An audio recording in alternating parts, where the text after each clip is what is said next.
kalau menurut saya itu sikap kurang terpuji ya bagi advokat ya. Seharusnya advokat itu menjunjung tinggi pengadilan ya karena Pak pengadilan itu kan lembaga terhormat itu. Seharusnya dijunjung tinggi. Kalau seperti itu kan seakan-akan merendahkan pengadilan, merendahkan hakim. Seperti itu sih Mas. Ya nggak pantas lah kan semua kalau kita tidak sesuai dengan hakim, kita bisa usulkan hakim diganti.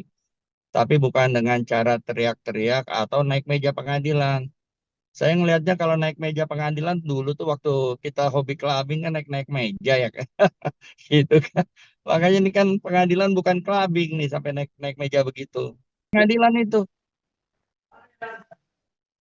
sangat malu itu dan memalukan itu. Nggak boleh, seharusnya mereka menghormati proses hukum, menghormati hakim, menghormati pengadilan.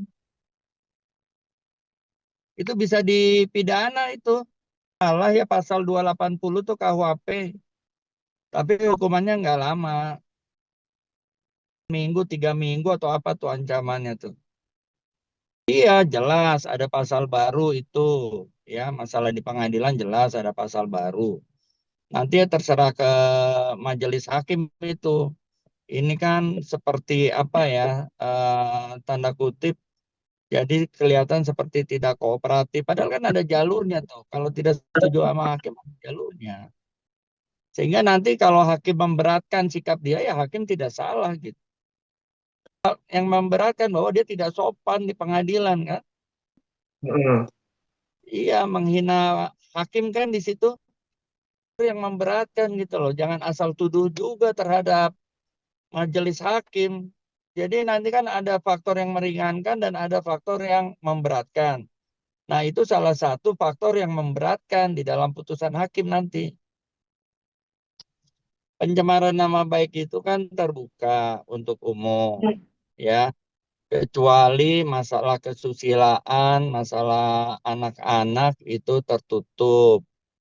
Nah, kalau kontennya mengandung kesusilaan atau hal-hal yang tidak pantas didengar umum, yaitu kewenangan hakim.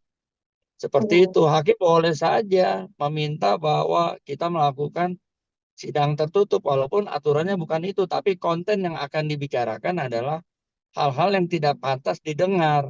Oleh karena itu, hakim terserah itu, bebas punya kewenangan. Nggak boleh, kita harus hormati majelis hakim, harus hormati itu proses persidangan di dalam ruang sidang. Kalau kita mengganggu ruang sidang, mengganggu proses persidangan, itu ada hukuman tersendiri kan. Itu prosedurnya. Apa alasan Diperbolehkan. kita mengganti hakim? Berdasarkan like or dislike, tapi ada alasannya untuk apa ganti hakim, kan begitu.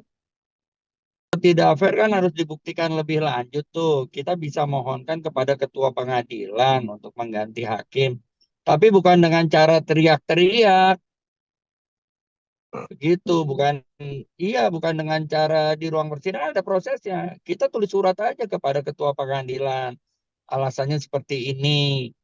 Terus kira-kira yang diduga kuat berat sebelah itu seperti ini. Begitu kan semua ada rekamannya itu di ruang pengadilan.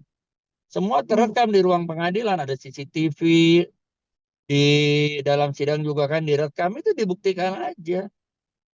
Kenapa harus teriak-teriak?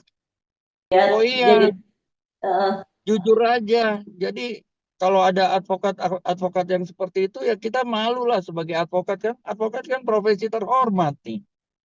Tapi kalau ada advokat-advokat yang tidak terhormat di dalam persidangan kan malu. Khawatir ini seperti nilai setitik rusak susu sebelanga tuh. Sependapat dengan Hotman Paris itu mencopot profesi sebagai lawyer ya. Karena apa? Biarinlah masyarakat yang menilai.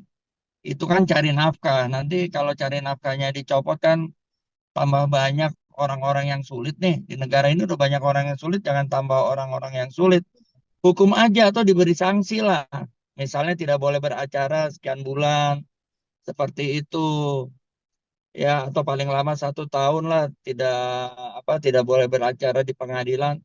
Cukuplah sanksi seperti itu, jangan sampai dicopot lah. Lagi pula kalau dicopot juga organisasi advokat banyak tuh, bisa pindah-pindah. Ya nggak? Karena kita belum punya Dewan Kehormatan Advokat yang bersama gitu kan.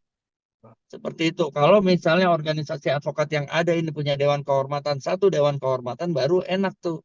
Tapi hari ini kan advokat pecah belah organisasinya dan tidak punya kesatuan Dewan Kehormatan untuk menghukum advokat-advokat yang menghina pengadilan, yang menelantarkan klien dan sebagainya. Oleh karena itu penting dibuat Dewan Kehormatan. Satu Dewan Kehormatan dengan anggotanya adalah seluruh organisasi advokat. Agar kalau ada advokat yang bandel, yang nakal seperti ini, dapat dihukum tuh secara bersama-sama. Sehingga kalau di sini dipecat, di organisasi advokat satu dipecat, dia tidak boleh masuk ke organisasi advokat yang lain. Seperti itu.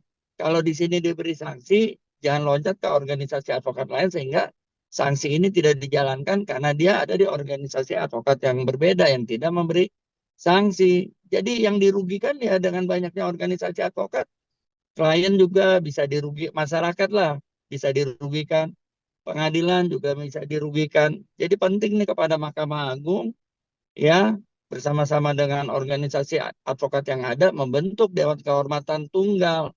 Kalau organisasi advokat sulit untuk disatukan. Tapi mudah-mudahan Dewan Kehormatan Tunggal Advokat itu dapat dibentuk segera yang anggotanya terdiri dari utusan organisasi-organisasi advokat yang ada. Begitu. Saya setuju dengan Hotman Paris. Ya, karena apapun yang terjadi di ruang sidang harus diberi sanksi. Nah, kita kembalikan ke Mahkamah Agung kan. Karena di Mahkamah Agung itu kan semua tercatat. Mulai dari PKPA, ujian profesi advokat, sampai sumpah kan tercatat di Mahkamah Agung. Dan Mahkamah Agung dapat saja tuh memberikan sanksi. Kalau menurut saya ya, begitu. Ini ya, ini kan advokat itu kan penegak hukum ya.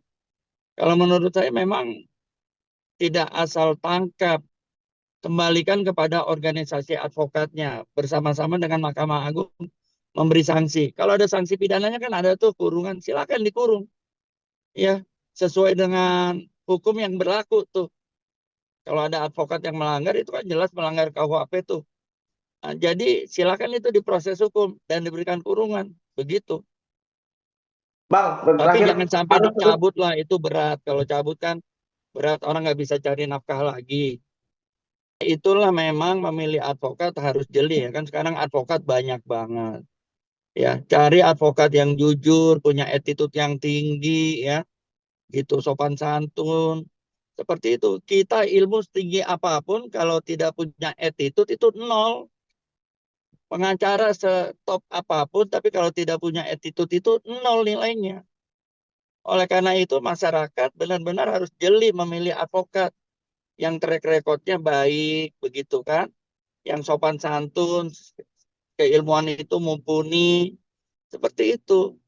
Carilah rekomendasi-rekomendasi teman-teman yang puas dengan salah satu advokat, begitu kan? Advokat mana sih yang bagus? Oh ini saya pernah pakai ini dan dia bagus, sopan, jujur, begitu kan? Nah itu advokat yang seperti itulah yang harus dipilih oleh masyarakat, tidak asal-asalan karena ngetop dan sebagainya. Saya berharap dari sidang kemarin itu tidak terulang lagi, ya. Saya tegaskan tidak terulang lagi itu. Jangan sampai ini menular ke advokat-advokat lain. Kita itu profesi terhormat, ya. Oleh karena itu menjadi pelajaran buruk, ya kan. Dan itu saya lihat baru pertama kali di Indonesia ada advokat yang naik-naik meja begitu. Kita ini penegak hukum, bukan preman gitu loh. Sehingga coba jaga sikap kita tuh di ruang sidang dan ikuti semua prosedur ya. Apabila ada hakim curang ada prosedurnya. Seperti itu. Hakim berat sebelah ada prosedurnya. Bagaimana kalau mau mengganti hakim juga ada prosedurnya. Ikutin aja prosedur. Kita kan penegak hukum jangan melakukan sesuatu yang melanggar hukum juga di pengadilan. Seperti itu menurut saya.